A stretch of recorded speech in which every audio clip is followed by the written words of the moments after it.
Hello everyone, myself Paula Makwana, Assistant Professor of EC Department at LJ Institute of Engineering and Technology. Welcome to the session of Satellite Communication. In the last session we have finished unit number 2, that is orbit and launching method. In today's session we are going to start unit number 3, that is the geostationary orbit. In today's session we will cover the basic introduction, radius and height of GEO, and what is look angle. Now, first of all, what do you mean by geostationary orbit and why it is called geostationary orbit? The reason is the satellite in a geostationary orbit which appears to be a stationary with respect to Earth. That's why it is called the geostationary. Why? Because the velocity of satellite, or we can say the satellite moves with the same velocity as the Earth rotates. Okay, that's why we can say that any object which is going to be observed onto the Earth, so satellite will looks like a stationary. All right. So what are the three different conditions for the orbit to be a geostationary? So the first condition is a satellite must travel eastward at the same rotational speed as the Earth. As I have told you, the rotational speed of satellite and Earth must be the same in such a way that if we can point on Earth and if we can see any object in the space, that will looks like a stationary. Alright. Second condition, the orbit must be a circular. Reason is this geostationary orbit lies on the equatorial plane of the Earth, or we can say the equator on the Earth. That's why the shape of the orbit must be a circular. And the third condition, the inclination of orbit must be zero. Why? The reason is we know that. What do we mean by inclination angle? Inclination angle means the angle between the equator and my orbital plane. So this angle, alright, this angle. So when we are going to measure the inclination angle of geostationary orbit, it must be zero. Why? Because the geostationary orbit lies on the equator, and as we are going to measure the inclination angle with respect to equator, that's why the inclination angle is zero. So these are the three conditions that need to be satisfied for the orbit to be a geostationary, right? Now, how to calculate the radius and the height of GEO? We know that the Kepler's 3 law. The Kepler's law is useful for how a satellite is moving around the Earth, right? So we know that there are total Kepler's 3 law, Kepler's first law, second law and third law. So for derivation of radius and height of GEO, we are going to use the Kepler's third law. So according to the Kepler's third law, we know that A cube is equals to mu upon eta square. Right? What is mu? Mu is a geocentric gravitational constant.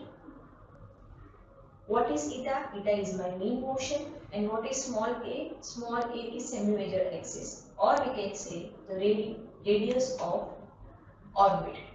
Right? So the Kepler's third law may be used to find the radius of the orbit. So for the circular orbit, we are going to use it as a semi-major axis. Okay, that is semi-major axis is equal to the radius. Right? So we are going to denote the radius of geostationary orbit by AGSO. Alright? So we know that according to the period, that is P is equal to 2 pi upon n, and if we are going to place that value into the orbital period, then we will find A is equals to mu into P upon 4 pi square raised to 1 by 3. So what is AGSO? AGSO is radius of geostationary orbit. Alright. As I have told you, P is the orbital period. The relation is 2 pi upon n. So from the value of n, that is n square, or you can say eta square is equals to mu upon aq, we are able to find that eta is equals to mu upon aq raised to 1 by 2, whole raised to 1 by 2. So based on that, we are able to find the radius of geostationary orbit. Alright, but if we are going to find the radius of geostationary orbit, we must know the value of orbital period. Why? Because we know the value of geocentric gravitational constant, it is 3.986 into 10 raised to 14, right? But we don't know the value of P, that is the orbital period. So it is, for geostationary, it is 23 hours, 56 minutes and 4 seconds, right? Over here. So we are going to convert this value 23 hours, 56 minutes and the 4 seconds into second, because we know that the unit of period is in second. Alright. So first of all, we need to first convert that value into second. Then we are going to place into this equation A GSO is equals to mu P upon 4 pi square. Alright. Apart from that, what is this period? It is a time taken for the Earth to complete a one revolution about north and south axis, which is going to measure with respect to the fixed star, right? So we are able to find the value of geostationary, a radius of geostationary orbit, that is 42,164 kilometer. Alright, so based on this value, we are able to calculate the height of geostationary orbit.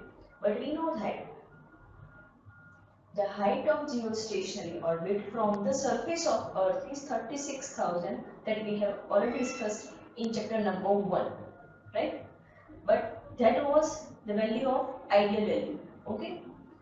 Now we are going to calculate the practical value of the height of geostationary orbit. So how we are going to do is, we have the value of radius of geostationary orbit and we know the value of radius of Earth. The equatorial radius of the Earth, which is nearest to the kilometer, is 6378 kilometer. Over here, A stands for our radius and base E, capital E, stands for radius of Earth, right? And this is the radius of geostationary orbit. Alright, so the geostationary height is HGSO is equals to AGSO minus AE. As we have discussed in the last session, according to the radius of apogee, we are able to find the height of apogee. Similarly for the perigee. So that formula that we are going to apply over here, right? AGSO minus AE. So what is the value of AGSO? It is 42,164 kilometer, right? And what is the value of radius of Earth? It is 670 kilometer, right? So we are subtracting these two values and we are able to find the value of height of geostationary orbit, that is 35786 kilometer, right? This is a practical value of height of geostationary orbit. Ideal value is 36,000 kilometer, right? This is the most important derivation for calculation of the radius and the height of geostationary orbit. Now, what is a loop angle? The loop angle for the ground station antenna can be two types. First one is azimuth angle. Second one is the elevation angle, which are required at the antenna so that our antenna can point directly to the satellite, which is in the space. Alright, so we need to calculate these two angles.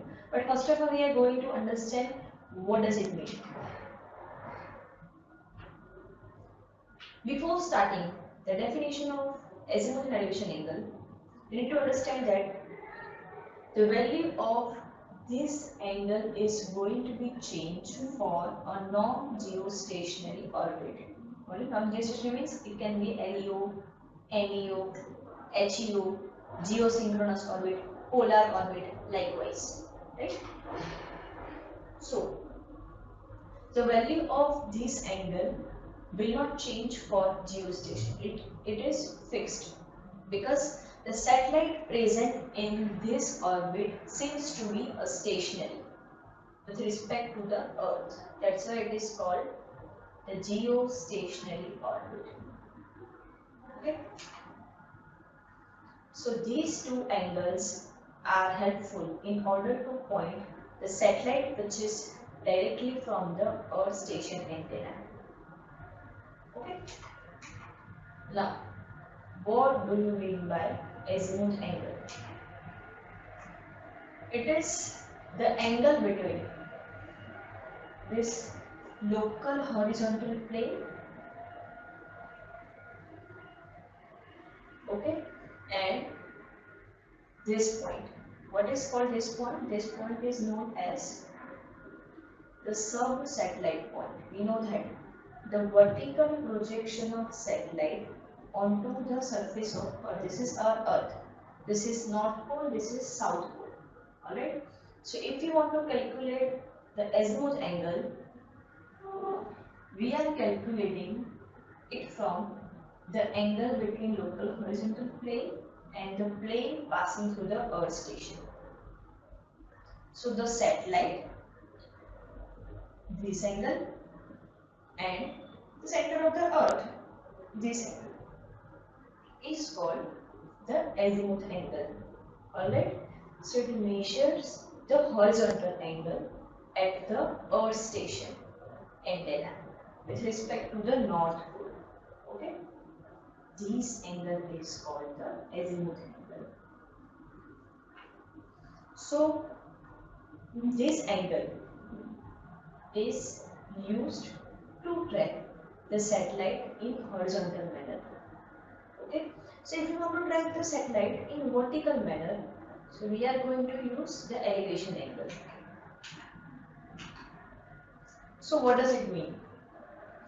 From this diagram we are able to understand this is our Earth station antenna, this is our satellite, and if we are going to project the satellite vertically onto the surface of Earth, we will get this point. Okay, so this point and this between satellite, so this angle is called the elevation angle. So the angle between vertical plane and the line pointing to the satellite is known as the elevation angle. So horizontal means azimuth, vertical means elevation. So the vertical plane is nothing but a perpendicular to the horizontal plane, right? So the elevation angle which measures the vertical angle at the Earth station antenna from the ground to the satellite, as it is represented in this figure. So this vertical angle is known as the elevation angle and the horizontal angle is known as the azimuth angle. Alright. Now, in today's session we have covered what is geostationary orbit, how to find the radius and the height of geostationary orbit from Kepler's third law. We have started what is antenna look angle, what are the types of antenna look angle, and what does it mean, right? We have studied the definition of azimuth and the elevation angle. Alright, in the next session we are going to calculate how to find the azimuth and the elevation angle. So these are the references that I have taken. But still, if you have any doubt, you can ask me on my email ID. Till then, thank you for your attention.